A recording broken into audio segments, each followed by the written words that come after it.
Anita ay parang natulala. Nang dahil sa pulubi ang kanyang isipan ay pilit siyang pinababalik sa nakaraan. Anita, halika na, hindi ba gusto mong kausapin ang buntis? Lapitan na natin, parang estatwa ka dyan na nakatayo lamang. Ang malakas na boses ay nagpabalik kay Anita sa kanyang sarili. Saka na natin siya puntahan.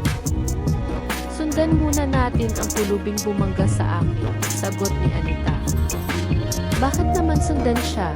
Dahil lang ba sa hindi niya tinanggap ang binigay mo na pera? Tanong ni Aldo. Sumunod ka na lang, sagot ni Anita na lumakad upang sundan ang pulubi. Okay, kung iyon ang gusto mo at si Aldo ay sinundan na lamang si Anita. Habang sinusundan ni Anita at Aldo ang pulubi, nagtataka sila sa bilis nito dahil ang pulubi ay hindi na nila makita. Nasaan siya? Bakit bigla na lamang siyang nawala? Tanong ni Anita. Nga, kung tingnan ay mahina pero ang bilis lumakad, sabi ni Aldo. Baka pumasok siya sa isang kubo-kubuhan. Pwede ba natin pasukin ang mga kubong iyan? Tanong ni Anita. Sa mga kubong iyan ay may mga nakatira. Hindi natin pwedeng basta na lang pasukin ang kanilang bahay, sabi ni Aldo. Ayon may babae doon na nakaupo sa labas ng kubo. Lapitan natin at tanungin kung nakita niya ang pulubi, si Anita at may nakita na babaeng nakaupo sa harap ng isang kubo. Magandang umaga ho, binati ni Anita ang matanda na parang umiiyak. Umiiyak ho kayo, may problema ba? Tanong ni Anita. Hindi ko alam kung ano ang aking gagawin. Namatay ang aking anak at wala akong pera panggastos sa pagpalibing sa kanya, sabi ng matanda kay Anita. Namatay ang iyong anak, nasaan siya? Tanong ni Anita. Nasa loob, namatay siya kagabi, sagot ng matanda na tumayo. Napansin ni Anita na payat ito at parang may sakit. Ang matanda ay lumapit sa kanyang kubo ay hinawi ang sako na siyang nagsilbing pintuan. Si Anita at Aldo ay sumilit sa loob ng kubo at nakita nila ang patay na anak ng matanda. Nakahiga ito sa sirang-sira na banig, ay sila ay nagulat, nagkatinginan silang dalawa dahil ang nakita nilang patay ay ang pulubi na kanilang sinusundan.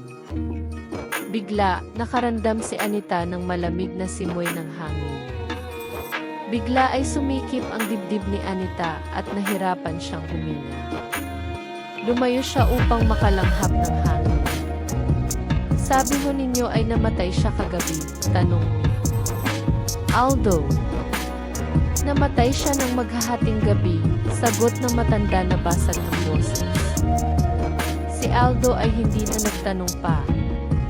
Hindi makapaniwala dahil ang pulubi ay nakita nilang buhay pa. Wala pa nga 15 minuto ang nakaraan. Si Aldo ay lumapit kay Anita. Okay lang ka?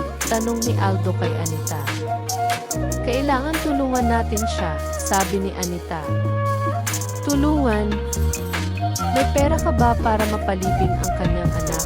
Tanong ni Aldo. May paraan kung talagang gugustuhin, lalapit tayo sa gobyerno, sabi ni Anita na lumapit sa matanda. May ID ba kayo at saka iyong anak mo? Tanong ni Anita sa matanda at ito ay nag-isip sandali bago sumagot. Ako ay parang wala na, ngunit ang aking anak ay mailuma siyang ID noong nag-aaral pa siya. Sandali, kukunin ko, sabi ng matanda na pumasok sa loob ng kanyang kubo at nang siya ay lumabas ibinigay kay Anita ang kinuha niyang ID ng kanyang anak. Salamat ho, kumain na ba kayo? Ang matanda ay umiling sa kanagsalita. Hindi pa ako kumakain mula kagabi. Wala akong pera, may kaunting bigas nilugaw ko at pinakain lahat sa aking anak. Mahal ko ang aking anak, ayaw ko siyang mamatay, 2 na lang kaming natitira, paghihinagpis ng matanda. Huwag na ho kayong umiyak, masama po sa inyo, sabi ni Anita na kumuha ng pera sa kanyang bag at inutusan si Aldo na bumili ng pagkain para sa matandang babae. Nang makaalis na si Aldo, si Anita ay naghanap ng maupuan. Naintindihan ito ng matanda kaya tumayo at pumasok sa kanyang kubo. At nang lumabas ay may dala itong isang balde na walang laman, inilagay niya ito sa lupa pabaliktad para maupuan ni Anita. Pasensya na wala akong maibigay sa iyo na upuan. Si Anita ay umupo.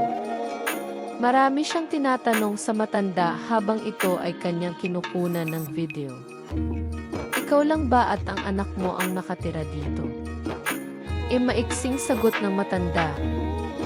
Wala ho ba kayong mga kamag-anak? Nasaan ho ang asawa ninyo?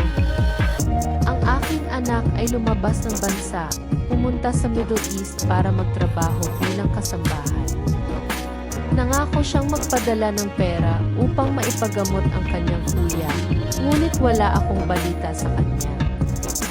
Sa loob ng 10 tao, wala akong balita kung nasaan siya at kung ano ang nagyari sa kanya. Malungkot na sagot ng matanda dala punas ng kanyang mga luha gamit ang kanyang mga kamay. 10 taon, ang tagal na, ang asawa ho ninyo.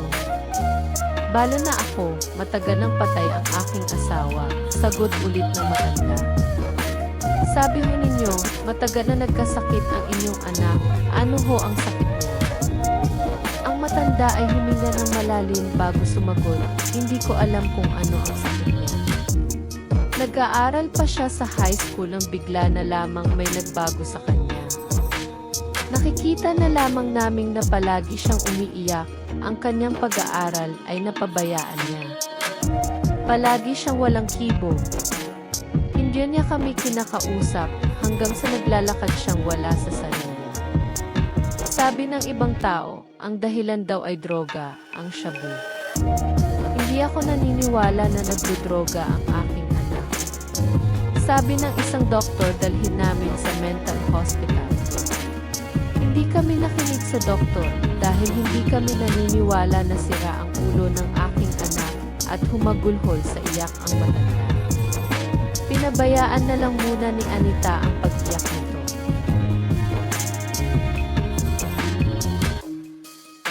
Habang pinabayaan muna ni Anita na umiyak ang matanda para di naman na lumuwag ang dibdib nito, tiningnan ni Anita ang hawak niyang ID. Naalala niya na siya ay nagkaroon din ng ganoong ID noong siya ay high school pa. Nang makita niya ang pangalan sa ID, biglang nanginig ang kanyang katawan. Hindi niya maaring ipagkaila sa kanyang sarili na ang pulubi na hindi niya nakikilala dahil sa iba na ang hitsura nito, marahil sa kahirapan o sa kanyang sakit, ang pulubi ay naging bahagi ng kanyang kahapon. Nanginginig ang kanyang mga kamay habang hawak at tinitingnan ang ID. Ito ay ang magandang lalaki na si Alex Montoya, ang kanyang unang pag-ibig.